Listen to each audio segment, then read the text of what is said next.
বাগবাজারের খাল ধারে ছিল আমাদের বাসাবাড়ি। আমরা 4 ঘর ভাড়াটে ছিলাম। সিঁড়ির কোনায় ঘুঁটে ঝুড়ি রাখা নিয়ে শিখার মার সঙ্গে আমার মার ঝগড়া হয়েছিল।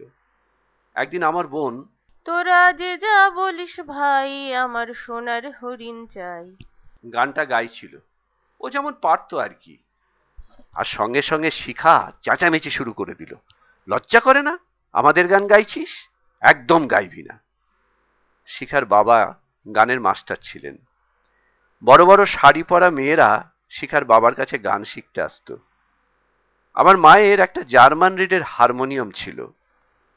বাবা যেদিন টিউশনি থেকে ফিরতে ভীষণ দেরি করতেন, মা সেদিন হারমোনিয়াম নিয়ে বসতেন।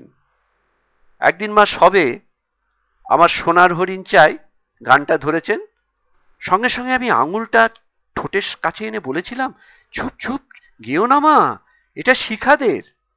মা দ্রুত ঘাড় কাত করে বললেন, আহ্লাদ, ওদের গান? রবীন্দ্রনাথের। রবীন্দ্রনাথ সববার। তখনও স্কুলে ভর্তি হইনি। হাসি খুশিতে রবীন্দ্রনাথের ছবি নেই। আমাদের দেওয়ালে সংসার সুখের হয় রমণীর গুণে, ঠাকুরমার গুরুদেব, হনুমান বুক চিরে সীতার ছবি দেখাচ্ছে, এইসব ছবি টাঙানো ছিল। মা সারাটা দেওয়াল চোখ বুলিয়ে বলেছিলেন, দাঁড়া, একটা রবীন্দ্রনাথ বানাবো। তখন বাবার নীল পপলিনের শার্টের বোতাম লাগানো ছেড়ে তাকের থেকে বার করলেন একটা এমব্রয়ডারি বই। প্রজাপতি, দোলা, এসবের পর একটা দাড়িওয়ালা মুখ। ইনিই রবীন্দ্রনাথ। মার হলুদ আর সাদা সুতোয় কালো কাপড়ের উপর ক্রমশ ফুটে উঠলেন রবীন্দ্রনাথ। রবীন্দ্রনাথ। আমার মা পূব বাংলার লক্ষ্মীপুরে ক্লাস 8 পর্যন্ত পড়েছিলেন। বিয়ের পাত্রী হিসেবে মাকে দেখতে গিয়েছিলেন আমার পিসে মশাই। গান গাইতে বললে মা গেয়েছিলেন, কি গাবো আমি, কি শোনাবো আজি আনন্দ ধামে। পিসে মশাই মাকে পছন্দ করেছিলেন। মার রবীন্দ্রসঙ্গীত প্রীতি ঠাকুরদার কাছে গোপন করা হয়েছিল। ঠাকুরদা নাকি বলতেন রবীন্দ্রনাথ বাঙালিদের চরিত্র দোষ ঘটাচ্ছে। উনি কবিই নন, কবি হলেন ডিএল রায়, কবি হলেন নবীন সেন। হা হা। একবার পিসিমার বাড়ি গিয়ে আমি মার কদিন ছিলাম। আমার পিসে মশাইয়ের একটা হ্যান্ডেল ঘোরানো গ্রামোফোন ছিল। পিসে মশাইয়ের আলমারিতে রাখা চকোলেট রঙের বিশ্বভারতীর প্রকাশনায় রবীন্দ্র রচনাবলী। মা আলমারি খুলে একটা মোটা বই বার করলেন। তাতে আমি আশ্চর্য হয়ে দেখি, ওই মোটা বইটার মধ্যে আমার কিশলয়ের আমাদের ছোট নদী চলে আঁকে বাঁকে সেই কবিতাটা রয়েছে। আমি তখন 3তে বোধহয়।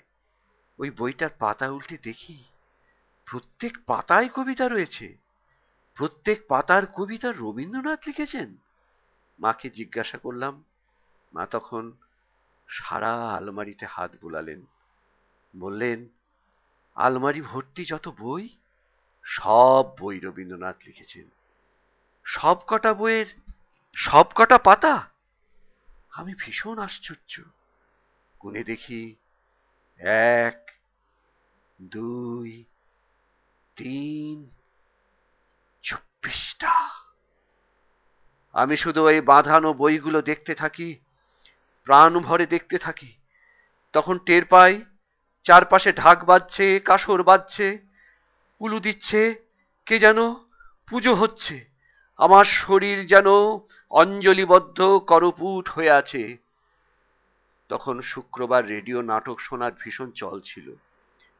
স্কুলে গিয়ে শুনলাম ডাকঘর হবে।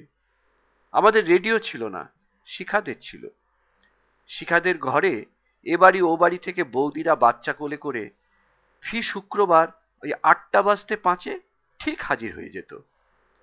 শিখাদের ঘরের বারান্দায় অন্ধকার সাপটে জানলার ধারে বসেছিলাম আমি আর মা। সেই থেকে আমার শরীর খারাপের মধ্যে সুধা এসে ঠিক ঠিক আমার শিয়রে বসে থাকতো। আমি যখন ক্লাস 4-এ বৃত্তি দেব, আমার মেজ কাকা তখন ইঞ্জিনিয়ারিং পরীক্ষা দিচ্ছিলেন। কাকা অনেক রাত অবধি পড়তেন, আমিও জেগে থাকতাম। যুদ্ধ লেগেছে, ব্ল্যাক আউট। কাকামণি একটা খাতা থেকে বার করলেন, ক্ষুদিত পাষাণ। আমায় বললেন, শোন। অনেক রাত পর্যন্ত পড়লেন। এরপর সাইরেনের শব্দের মধ্যে আমি স্পষ্ট শুনতে পেতাম মেহের আলীর সেই চিৎকার, তফাৎ যাও, তফাৎ যাও, সব ঝুট হ্যায়, সব ঝুট হ্যায়, সব ঝুট হ্যায়। আমার মেজ কাকা ইঞ্জিনিয়ারিং পাশ করলেন, বড় চাকরি হলো। বাড়িতে রেডিও এলো, HMV ফিয়েস্তা, পুজোয় ভালো জামা, রবিবার মাংস। মেজ কাকা একদিন কিনে আনলেন পুরো রবীন্দ্র রচনাবলী, গায়ে অশোক স্তম্ভের ছাপ। মায়ের মাথা থেকে সেদিন বারবার ঘোমটা খসে পাচ্ছিল, বারবার ঘোমটা খসে যাচ্ছিল। আমার মেজ কাকা কাকামণি ইঞ্জিনিয়ার হবার পর 1 বছরের কম দিন পৃথিবীতে ছিলেন। প্রায় 17 দিন শয্যাশায়ী হয়ে ভুল চিকিৎসায় কাকামণি মারা গিয়েছিলেন। কাকামণি বোধহয় মৃত্যুকে টের পেয়েছিলেন, নইলে কেনই বা বলবেন, যদি মরে যায় 1 মুঠো ফুল দিস, আর শ্রাদ্ধের দিন রবীন্দ্রসঙ্গীত বাজাস। দাদু তখন বেঁচে, শ্রাদ্ধের দিন কীর্তন এসেছিল। মা শুধু ছাদের সিঁড়ির কোনায় দাঁড়িয়ে একা একা গান গাইছিলেন। সব যে হয়ে গেল কালো, নিভে গেল দ্বীপের আলো, আকাশ পানে হাত বাড়ালেন কাহার তরে।